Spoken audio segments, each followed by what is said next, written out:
Assalamualaikum warahmatullahi wabarakatuh. Bersama saya Ketua Virus yang akan membentangkan tajuk berkaitan dengan sejarah ringkas seni khat Abbasiyah. Kumpulan saya terdiri daripada 4 orang ahli termasuk saya, dan saya merupakan seorang ketua. Dan ahli-ahli kumpulan saya, ahli-ahli virus saya, virus yang pertama ialah Wan Nur Insyirah, virus yang kedua Husni Amiza, dan virus yang ketiga Firza Izzati. Jadi, hati-hati dengan virus. Kita tengok pengenalan. Apakah yang dikatakan sejarah ringkas? Kita nak belajar hari ini berkaitan dengan sejarah ringkas seni khat Abbasiyah. Bila kita sebut Abbasiyah, kerajaan Abbasiyah, kawan-kawan tahu tak apa itu kerajaan Abbasiyah? Kerajaan Abbasiyah ialah kerajaan yang muncul, kerajaan yang kedua muncul selepas kejatuhan kerajaan yang pertama, iaitu kerajaan Umayyah. Setelah mana kerajaan Umayyah jatuh, naiklah kerajaan yang kedua dalam Islam, iaitu kerajaan Abbasiyah ini. Okey, kita membincang tentang kerajaan Abbasiyah ini. Seni khat dalam Abbasiyah. Seni khat ini berkembang pada tahun 600 hingga 710 Hijriah. Seni khat ini pada zaman Abbasiyah disebut terkenal sebagai zaman kegemilangan dan kekerasan. Dan masa berikutnya, pada zaman Abbasiyah ini, dengan wujudnya seni khat ini, secara tidak langsung telah menampakkan suatu peningkatan tertentu pada zaman Abbasiyah.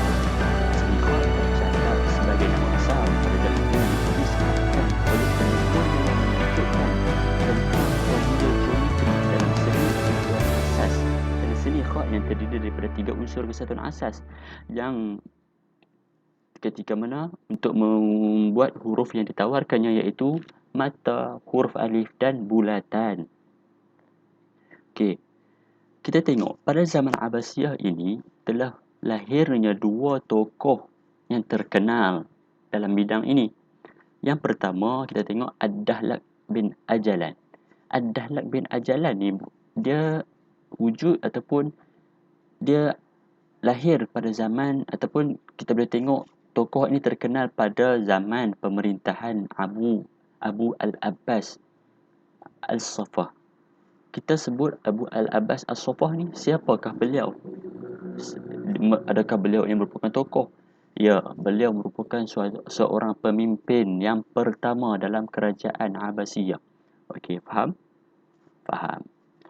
Yang kedua, Ishaq bin Muhammad. Beliau ini terkenal ketika zaman pemerintahan Khalifah Al-Mansur dan Al-Mahdi.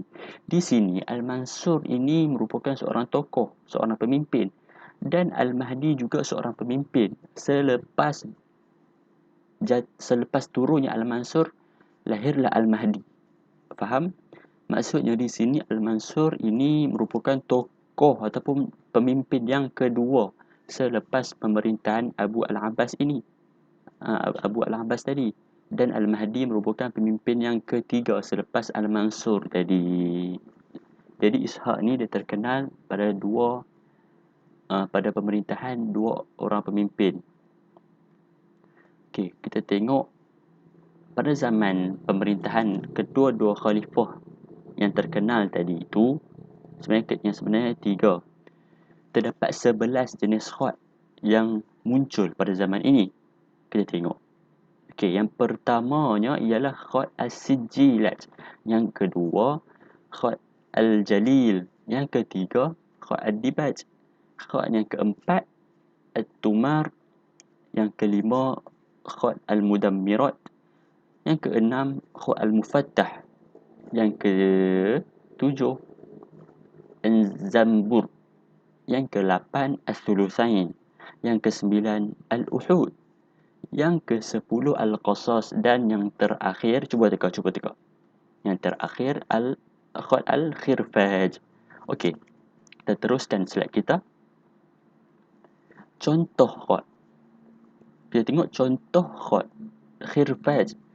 Untuk pengetahuan semua, khat Khirfaj ini merupakan khat yang diambil daripada khat Ad-Dibaj. Khat Ad-Dibaj ini merupakan khat yang tertua sekali dalam zaman ini, pada zaman ini.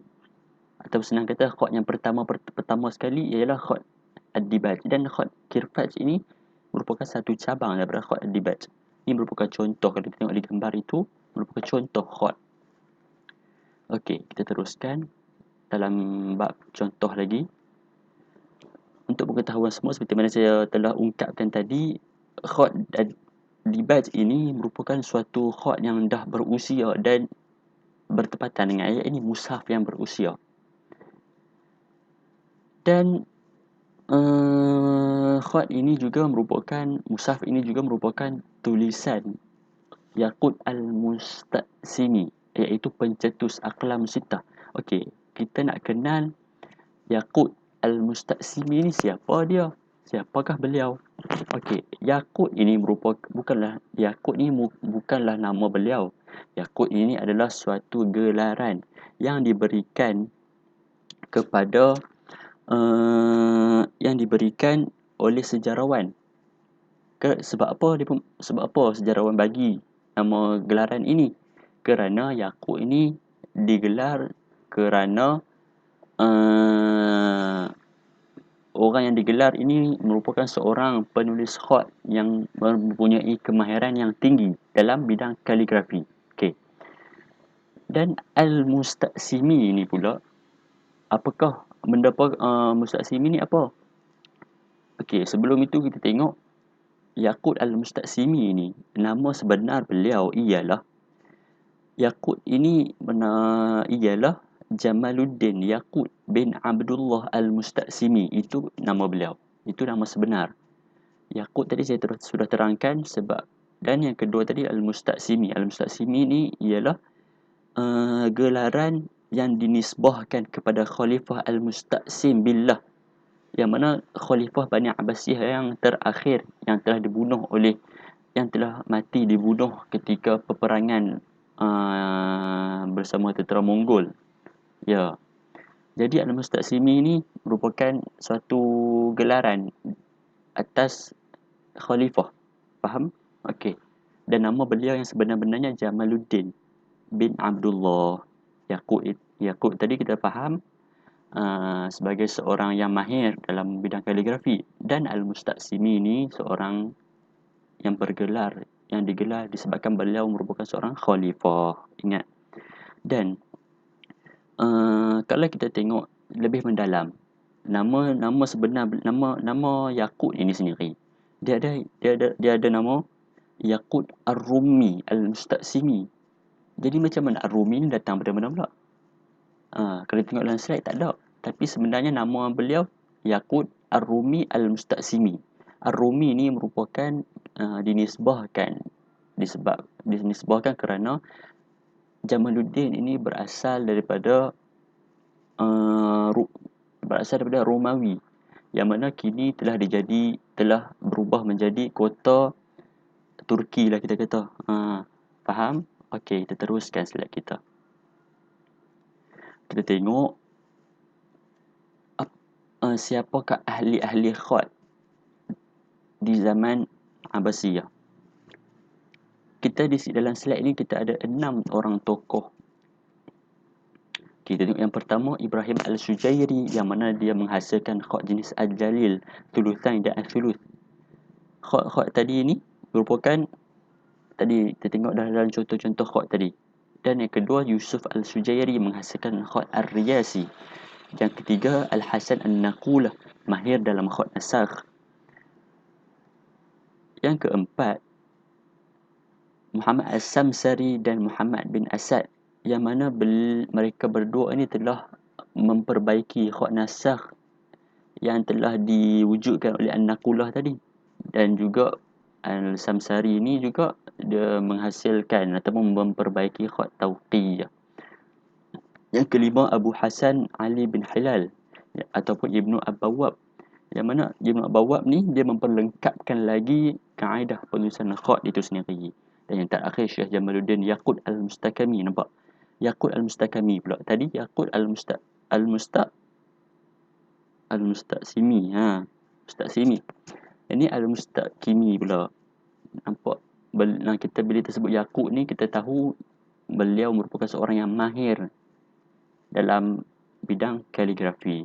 Di sini juga huraian dia merupakan ahli khat yang handal, nampak? Handal di Baghdad. Okey.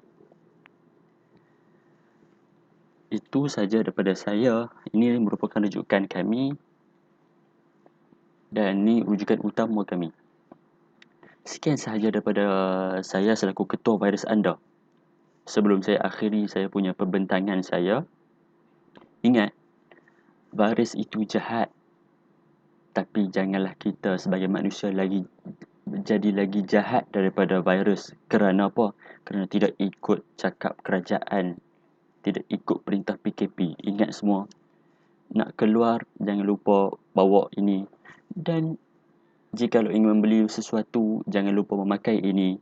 InsyaAllah, mudah-mudahan kita terhindar daripada wabak COVID-19. Walaupun saya jahat, janganlah anda jadi lagi jahat daripada saya. Sekian daripada saya. Stay safe, stay home. Assalamualaikum warahmatullahi wabarakatuh. Mohon maaf ada sebarang kesilapan daripada geng virus. Terima kasih.